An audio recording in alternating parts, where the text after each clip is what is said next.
మీరు చేసిన మత్స్యకార సమస్యల మీద పిఠాపురం ప్రత్యేకించి ఉప్పాడ తీర ప్రాంతానికి సంబంధించిన మత్స్యకార సోదరులందరికీ ఆడపడుచులకి మనస్ఫూర్తిగా ఆంధ్రప్రదేశ్ ప్రభుత్వం తరఫు నుంచి మీకు మనస్ఫూర్తిగా స్వాగతం పలుకుతాము. అందుకే డిఫరెంట్ ఏజ్ గ్రూప్స్ మాట్లాడుకున్నాము, డిఫరెంట్ పార్టీస్ మాట్లాడుకున్నాం. It will be TDP or YCP, Janasena, ఇవన్నీ కాకుండా ఎన్జిఓ బ్యాక్గ్రౌండ్స్ నుంచి. అలాగే మూలాన్ని సమస్య ఒకటే ఉంది. మీరు చెప్పింది న్యూస్లో నేను చదివి ఇవన్నీ మాట్లాడి పిఠాపురం తీరం కోతకు గురవుతుంది. ముఖ్యంగా ఉప్పాడ తీర ప్రాంతం సముద్రం లోపల చొచ్చుకొని చేస్తుంది. ఇల్లు కట్టుకున్న తీర ప్రాంతంలో గ్రామాలన్నీ ఇల్లు పాడైపోతూ ఉన్నాయి. ప్రతిరోజు ప్రతి సంవత్సరం దాదాపు ఎన్ని మీటర్లు, 25 మీటర్స్, దాదాపు 20 నుంచి 25 మీటర్లు సముద్రం ముందుకు వచ్చేస్తుంది. ఫస్ట్ ముందుగా అర్థం చేసుకోవాల్సింది ప్రభుత్వాలు కంటే ప్రకృతి వాళ్ళకు వైపరీత్యం. సో దీన్ని మనం ఎలా హ్యాండిల్ చేయాలి? ఒకటి. రెండు, దానికి ముందు సమస్యగా దానికి ఏం చేసాం రాగానే అంటే, ముందు కలెక్టర్ గారితో కానీ ప్రభుత్వం ప్రారంభించిన వెంటనే ముందుగా మాట్లాడింది తీర ప్రాంత రక్షణ గోడ కావాలి. ఇక్కడ మీరు జియో ట్యూబ్స్ సరిపోవట్లేదని షణ్మోహన్ గారు ఆ టైంలో కోస్టల్ రెగ్యులైజేషన్ జోన్తో వాళ్ళందరితో మాట్లాడి, చెన్నై వాళ్ళతో మాట్లాడి వాళ్ళు రికమెండ్ చేశారు. ఇది మనం ఇక్కడ కనుక రక్షణ గోడ కట్టితే దాదాపు 300 కోట్ల పైచీలు డబ్బులు అవుతుంది. ఇది హోమ్ మినిస్ట్రీ కంట్రోల్ ఉంటుంది. సో ఈ ప్రపోజల్ మనం అమిత్ షా గారికి కేంద్ర హోంమంత్రికి పంపించడం జరిగింది, డిజాస్టర్ మేనేజ్మెంట్. అలాగే మన కన్సర్న్ ఎంపీ మన ఉదయ్ శ్రీనివాస్ గారు కూడా దీన్ని మాట్లాడుతూ ఉన్నారు. అది నేను మీకు ఈరోజు అంటే మాటిస్తున్నాను. అది కాకపోతే మన మాంత్రికుడు మాయాదండం లాగా ఇలా అనగానే మంత్రదండం లాగా ఇలాంటి ఇలా జరిగిపోం ప్రభుత్వంలో. ఇది కొంచెం మనం వాస్తవంగా మీరు పెట్టాలి, గ్రహించాలి. నా కోరిక ఏంటంటే ఇవి వచ్చే 2-3 ఏళ్లలో జరిగిపోవాలని కోరిక.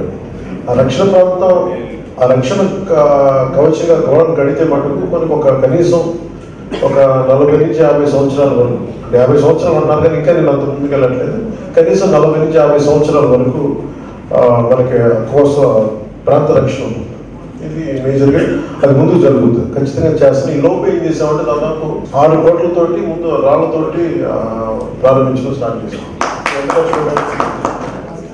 ఇంకా మూలపేటలో 60 లక్షల రూపాయల ఖర్చుతోటి. ఎందుకంటే మీరు అర్థం చేసుకోవాల్సింది ఏంటంటే, ఇది చాలా మంది కార్పొరేట్ సోషల్ రెస్పాన్సిబిలిటీ ఫండ్స్ కావచ్చు, కొంత ప్రభుత్వం నుంచి కావచ్చు, ఏదన్నా చేసి దానికి ఒక సౌకర్యం కల్పిస్తుంది. దానికి ఆ మిటిగేషన్ మెజర్స్, దాన్ని ఎలా అయితే ఎదుర్కోవాలో దాన్ని ముందుకు తీసుకుంటాం. ఇది దానికి ఆ రక్షణకి సంబంధించింది మేజర్. అలాగే ఫిషింగ్ హార్బర్ ఏంటంటే గత ప్రభుత్వంలో జరిగింది డిజైన్. నేను బ్లేమ్ కూడా చేయట్లేదు, వాళ్ళని వైసీపీని బ్లేమ్ చేయట్లేదు. ఇది ఒక డిజైన్ లోపం. అంటే సముద్ర ఆటుపోట్ల నుంచి రక్షించి ప్రశాంతంగా బోట్లు పార్క్ చేసిన పరిస్థితి నుంచి ఆ డిజైన్ లోపం వల్ల నీళ్ళు ఆటుపోట్లు ఎక్కువైపోయి అలసలు గురైపోయి బోట్లు ఇబ్బంది మునిగిపోయి బ్రేక్ అయిపోయే పరిస్థితి ఉంది. దీనికి ప్రత్యేకించి ఒక ఐఐటి చెన్నై నుంచి వాళ్ళతో మాట్లాడి అసలు దీన్ని ఆల్రెడీ కట్టేసాం, ఇంత డబ్బులు ఖర్చు పెట్టాం, దీనికి ఎలా కరెక్ట్ చేయొచ్చు. అలాగే మీరు ఉదాహరణ చూస్తే పోలవరం కూడా ఒక డిజైన్ లోపం ఉంటే దాన్ని మళ్ళీ కూర్చోబెట్టి కొంత డిజైన్ కోర్స్ కరెక్షన్ చేశారు. అలాగే మన దానికి కూడా ఈ డిజైన్ కరెక్షన్ ఎలా చేయాలి, ఇట్లా ఇబ్బంది పడుతున్నది ఒక స్టడీ, అది ఇప్పుడు మనం మాట్లాడుతున్నాం. సరిగ్గా డిజైన్ లోపం వల్ల మళ్ళీ అదనంగా 90 కోట్లు అదనంగా ఖర్చు అవుతుంది. దాని మీద ప్రపోజల్ పంపించారు. ఇది కాకుండా ఇంకొకసారి నేను ఇంకొక ఒపీనియన్ కూడా తీసుకున్నాను. కలెక్టర్ గారు ఆల్రెడీ నేను చెప్పాను, నా దృష్టికి తీసుకొచ్చారు. దాన్ని ప్రభుత్వం దృష్టికి పట్టుకొచ్చారు, మంత్రివర్గ దృష్టికి. ఇలా కాకుండా ఇంకేదో ఆలోచన ఉన్నాయనేది ఎక్స్పర్ట్ కమిటీని ఒకసారి ఫార్ములేట్ చేసిన తర్వాత మీరు ఇలాంటి ఒక సభ పెట్టి ఒపీనియన్ చెప్పండి, అక్కడే చెప్తాం, దాని గురించి మాట్లాడండి. ఇది నేను ఖచ్చితంగా దీన్ని డిప్యూటీ సీఎం పేషెంట్ నుంచి దీన్ని నేను ఫాలోఅప్ చేస్తాను. అందరి దృష్టికి నేను ఏం తీసుకొస్తానంటే, ఒక ప్రభుత్వం మీద ఒక సమస్య నుంచి గడువు నింపుతున్నానంటే నేను చాలా ఆనందంగా ఉన్నాను. అదే ప్రభుత్వం రాగానే ముందు నిధులు వేసింది గత ఎన్నికల్లో, గత పంచాయతీ ఎన్నికల్లో అత్యధిక శాతం రూలింగ్ గవర్నమెంట్ ఆరు కాబట్టి వైసీపీ పంచాయతీలు గెలిచినాయి మేజర్గా. కానీ మేము వచ్చినప్పుడు ఆ డబ్బులు ఎవరికి ఎంత కావాలో మాకు కూర్చోబెట్టి వైసీపీ సర్పంచ్లకు మేమే ఆలోచించలేదు, మనస్ఫూర్తిగా కూర్చొని దీన్ని ఎక్కడ ఒక పొలిటికల్ ఇబ్బందులు జరుగుతాయి, పొలిటికల్ బెనిఫిట్స్ ఆలోచించారు, అందరికీ డబ్బులు వేసేసాం. ఈరోజు అకౌంట్లో కూడా వచ్చేసాం కృష్ణ గారు. అంటే పంచాయతీలు ఎన్నికలు దాదాపు 1000 కోట్లు ఈ 15th ఫైనాన్స్ కమిషన్ డబ్బులు పడుతుంది. అంటే ఇవన్నీ మీకు ఎందుకు చెప్తున్నానంటే ప్రజలకు పనిచేసేటప్పుడు ఇర్రెస్పెక్టివ్ మనందరం డిఫరెంట్ విభిన్నమైన పార్టీల నుంచి రావచ్చేమో, కానీ ఒకసారి స్టేట్ ఎక్స్చేకర్ డబ్బులు ఇచ్చినప్పుడు అందరికీ ఇర్రెస్పెక్టివ్ అది మనకి చేసేలా ఓట్లు పడ్డాయని ఆలోచించట్లేదు. అంటే నేను ఈ ప్రభుత్వం తాలూకు పారదర్శకత ఎట్లా ఉంటుందో, ఆలోచన విధానం ఎలా ఉంటుందని చెప్తాను. అలాగే పరిశ్రమలు మీరు అందరూ కూడా మాట్లాడుతుంటే మీ అందరి దగ్గర చాలా మంది పెద్దలు మాట్లాడారు, అందరి దగ్గర నేను తీసుకుంది కానీ యువత కూడా మాట్లాడారు, చాలా సంస్కృతంగా చెప్పారు. మీరు ఎవరు పరిశ్రమల్ని మీరు వ్యతిరేకించట్టారు, రాకూడదని చెప్పట్లా, కానీ వస్తే మా జీవనోపాధి ఇట్లా ఉంటుంది, దెబ్బతింటుంది. ఇది ఖచ్చితంగా కన్సర్న్. ఇది నేను కూడా ఒక మత్స్యకారుని అయితే నేను ఎట్లా మీలా ఆలోచిస్తే వేరే ఆలోచిస్తాను. అందరికంటే మీరు చెప్తుంటే నాకు ఏమనిపిస్తుంది, మీరు చాలా దూరదృష్టితో ఉన్నారు. అంటే అభివృద్ధి కావాలి అంటే ఒక చిన్న ఒక సమతుల్యత అంటే ఇప్పుడు ఆ సమతుల్యత కాపాడుకుంటే ఎలా ముందుకు వెళ్ళాలనేది ఎనీ గవర్నమెంట్ కూడా ఛాలెంజ్ ప్రపంచంలో. ఇప్పుడు గ్రేట్ లేక్ రెస్టోరేషన్ అని చెప్పి దీనికి సంబంధించి యుఎస్లో ఐ థింక్ మిషిగన్ చాలా పెద్ద నదీ ప్రాంతం, టోటల్ అమెరికన్ లేక్స్ పొల్యూట్ అయిపోతే ప్రత్యేకించి ఒక చోట లేక్ రెస్టరేషన్ మీద ఒక చెరువు అడ్డుకుపోయింది, ఎఫ్లూయెంట్స్ అంతా కెమికల్స్కి వెళ్ళిపోయింది. ఇది నిక్సన్ టైంలో అనుకుంటుంది, 69 ఆ టైంలో. సో వాళ్ళు తిరిగి శుద్ధి చేసుకోలేదు. ఇప్పుడు మనకున్నది ఏంటంటే 974 పైచిలకు కిలోమీటర్ల తీర ప్రాంతం. దీన్ని మొత్తం మీద ఆంధ్రప్రదేశ్ అభివృద్ధి ఈ పరిశ్రమల మీదే ఉంది. ఉదాహరణకి పొల్యూషన్ మీద మాట్లాడేదాన్ని మన విషయానికి వస్తుంది. ఉదాహరణకి ఆక్వా హ్యాచరీస్ ఉంది, గోదావరి జిల్లాలు కావచ్చు, కృష్ణా కావచ్చు, నెల్లూరు, పశ్చిమ గోదావరి ఇట్లాంటివన్నీ తీసుకుంటే దాదాపు రాష్ట్రానికి 1,30,000 కోట్ల రెవెన్యూ ఉంది. దాదాపు 3,72,000 మందికి డైరెక్ట్ ఎంప్లాయ్మెంట్, 15 లక్షల మందికి ఇండైరెక్ట్ ఎంప్లాయ్మెంట్. ఎక్స్పోర్ట్స్ దాదాపు 3,67,000 మెట్రిక్ టన్నులు మత్స్య సంపదని ఎక్స్పోర్ట్ చేస్తాం. 1,30,000 కోట్ల ఆదాయం లభించాలి, మనకి ఆదాయం జనరేట్ చేస్తాం. కానీ దీని పర్యవసానం ఏంటంటే వాట్ కాస్ట్ అని అంటే గోదావరి జిల్లాలు కానీ కృష్ణా కానీ మంచినీళ్ళు చాలా కొరత ఉండేది కాదు, శుభ్రమైన నీళ్ళు. కానీ ఇప్పుడు బాటిల్ వాటర్ కొనుక్కొని తాగాల్సి వస్తుంది. ఇది ఒక పర్యావరణ ప్రేమికుడిగా నాకు చాలా బాగా అనిపించాను. మీ అందరూ ఒక ఎన్జిఓ పెట్టి మీరు ఎందుకు బాధపడుతున్నారు, లేదంటే నా మత్స్య సంపద బాగుందంటే ఇది నేను అర్థం చేసుకున్నట్టుగా మిగతా వాళ్ళు ఎంత అర్థం చేసుకున్నట్టుగా అంత అర్థం చేసుకున్నాను. కానీ సపోజ్ నేను ఇప్పుడు కూర్చోబెట్టి రేపు నుంచి ఆక్వా కల్చర్ మీరు చేయకూడదు అంటే దాదాపు 24 లక్షల కుటుంబాలు బయటపడతాయి. అంటే మీరు ఊహించుకోండి, 24 అది ఇంకో సమస్య క్రియేట్ చేస్తుంది. సో ప్రతి దానికి ఇది కరెక్ట్ చేద్దామంటే ఇంకో సమస్య, ఇది కరెక్ట్ చేద్దామంటే ఇంకో సమస్య. ఇక్కడ నేను బ్లేమింగ్ కూడా చేయట్లా. మీరు అరవింద్ అని చెప్పండి, దివీస్ అని చెప్పండి. లాస్ట్ టైం కూడా దివీస్ టర్నమెంట్ వచ్చి నేను ఆలోచించింది ఏంటంటే అసలు ఎప్పుడు ఇంకా ప్లాంటే స్టార్ట్ చేయలేదు, ప్లాంట్ స్టార్ట్ చేయడం మీరు ఎట్లా మాట్లాడతారు, అది ఆ రోజు వాళ్ళు మాట్లాడేది. ఇంకా మేము ప్రొడక్షన్ స్టార్ట్ అవ్వలేదు, మేము ఈ వ్యర్థాలని వదలను శుద్ధి చేసి వదులుతాం.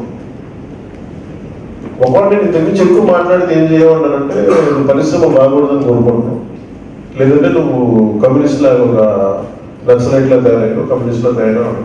సో అందుకని మన ఉద్దేశం ప్రజాస్వామ్యాన్ని నమ్మేవాళ్ళం కాబట్టి పరిశ్రమ కావాలి, ఉపాధి రావాలి, కానీ జీవనోపాధిని దెబ్బతినకుండా ఎలా ఉండాలి చుట్టుపక్కల. ఇది ఖచ్చితంగా ఇది ఆలోచించాల్సింది, దీనికి నిలబడాల్సింది. సో నేను ఇందాక మీకు అడిగింది ఏంటంటే ఇది నేను మిమ్మల్ని మీ చిత్తశుద్ధిని శంకించడానికి దీనికి అడగల. ఇన్ని సంవత్సరాలు ఉన్నప్పుడు ప్రత్యేకించి నేను ఉన్నప్పుడు ఎందుకు చేశాను, నా నియోజకవర్గంలో ఎందుకు జరిగింది అనేది నేను ప్రాతినిధ్యం వహించిన నియోజకవర్గం అంటే మీరు చెప్పిన అంటే మీరు నా మీద కాకపోతే ఎవరికి చూపిస్తారు, అరిస్తేనే కదా. అంటే కోపం వస్తే ఎవరి మీద అరుస్తారు, నా మీద అరుస్తారు కదా. నేను దాన్ని సంతోషంగా స్వీకరిస్తున్నాను. అది కోపం అది మీ ప్రేమ అనుకుంటున్నాను. అందుకని నాకు కాదు, దీనికి నేను ఇచ్చే సహకారం కోరుకునేది ఏంటంటే దీనికి ఒక కలెక్టివ్గా మనందరం కూర్చొని గొడవ పట్టుకుంటే మన సమస్య పరిష్కారం కాదు. మీరు అడుగుతున్నది ఏంటి, ఒకటి వ్యర్థాలని శుద్ధి చేసి నీళ్ళలో వదిలితే కొంత ఉంటుంది, ఇంకొక ఇన్నోవేటివ్ సొల్యూషన్ ఏంటి, అసలు 2 నెలలు మీరు దీన్ని ఆపగలరా మీరు మాట్లాడారు. ఇవన్నీ ఎలా ఉంటాయి, ఎలా చేస్తాయి, ఇవన్నీ కూర్చోబెట్టి ఒక టెక్నికల్ కమిటీ కావచ్చు, ఒక కమిటీ లాంటి ఒకటి ఫామ్ చేసి, అంటే నేను దీనికి మన పొల్యూషన్ కంట్రోల్ బోర్డు నుంచి కూడా అసలు మీరు వ్యర్థాలు మీరు చెక్ చేశారా? Have you check? Is there any record mean report been taken?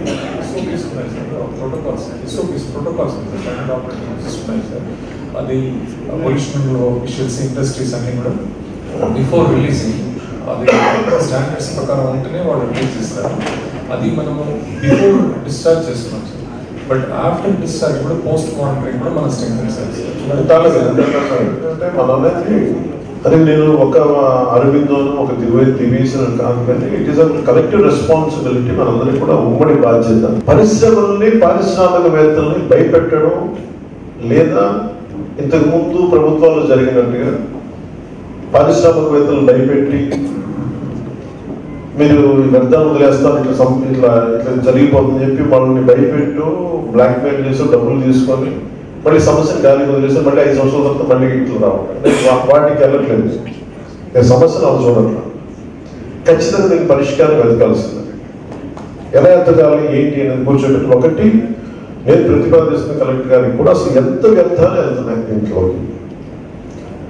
ఒకవేళ వాళ్ళు వ్యర్థాలు శుద్ధి చేయకుండా వదులుతుంటే వాళ్ళకున్న ఇబ్బందులు ఏంటి అంటే, మీకు అదనపు భారం అయిపోతుందా, లేదంటే మీకు లాభాలు తగ్గుతాయా, లేదా లాభాలకు కూడా కాదు మాకు ఏ ఇబ్బందులు ఉన్నాయి, పారిశ్రామికవేత్తలతో మీరు ఏ అరవిందో ఉన్నారో, లేదంటే నక్కపల్లి ఎస్సీజెడ్లో ఏ పరిశ్రమలు ఉన్నాయో వాటన్నిటి మీద ఒక ఎన్విరాన్మెంటల్ ఆడిట్ చేయించాలి. అసలు పొల్యూషన్ ఎంత ఉంది లేదు, అలాగే వాళ్ళు భయపెట్టడం మా ఉద్దేశం కాదు. అందుకని మీరు ఒకసారి మీరు చేయాల్సింది అసలు ఈ పరిశ్రమల్లో ఎంటైర్ కోస్తా ప్రాంతంలో ఎంత స్టేట్ లెవెల్ అంటే ఒక ఆడిట్ అనగానే అందరూ పారిశ్రామికవేత్తలు కానీ లేదంటే అందరూ భయపెట్టేస్తారు, అంటే ఎవరు నాణ్యకుండా చేస్తున్నారు అనేది అది ఉండదు.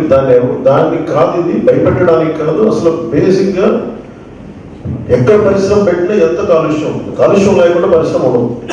దాన్ని ఎంత శుద్ధి చేసి బయటికి పంపిస్తాం, దాని civilization gets advance, advance civilization వాళ్ళకు విధానం. అందుకని మీరు ఒక్కసారి వారు చెప్తున్న ఈ పరిశ్రమల్లో ఎంత ఒక ఆడిట్ చేయించారు, ఒక పొల్యూషన్ ఆడిట్.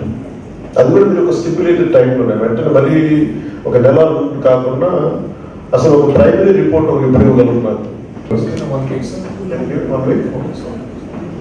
అసలు 1 వీక్లో ఏముంది అంటే ముందు అంటే నేను కూడా ఎందుకు మాట్లాడుతున్నానంటే, మీరు చెప్పింది విని నేను ఒక డేటా లేకుండా వెళ్తే అది ఇంకొకలాగా తప్పు అవుతుంది.